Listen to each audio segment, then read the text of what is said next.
Outre leur courage physique, ces hommes et ces femmes d'image ont choisi de mettre en accord leurs convictions avec leur vocation au nom d'une certaine idée de la vérité.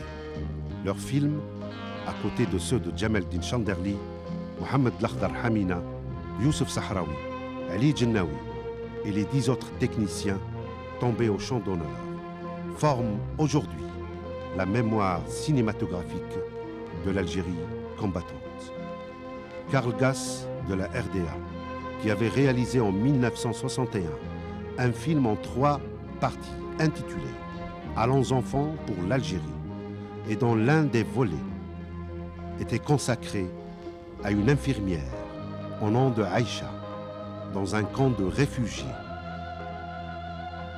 20 ans après l'indépendance, René Vauthier et Karl Gass reviennent en Algérie. Et quelle fut la surprise!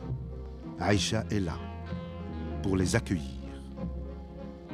Ainsi donc, René Vauthier, dès 1956, rejoint le maquis des Aurès, caméra au point et une cartouchière de pellicule.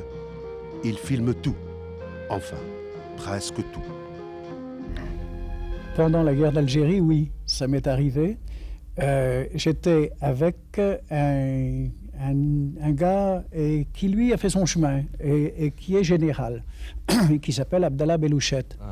Et il y a eu un duel, et j'avais la caméra, mais je n'avais plus de pellicule. Et il y a eu un duel entre un T6 qui nous mitraillait et Abdallah Belouchet, qui brusquement s'est mis en colère au deuxième passage de l'avion.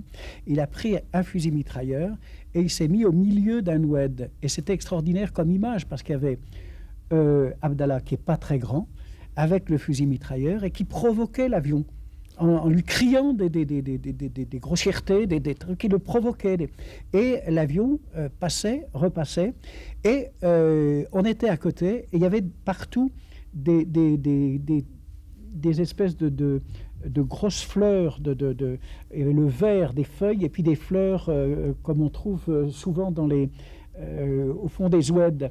Et il y avait de l'eau dans l'oued, et on voyait les balles qui faisaient gicler l'eau, mais de chaque côté. Et au 5e passage, c'est lui qui a descendu l'avion. Et c'est pas pour voir un gars...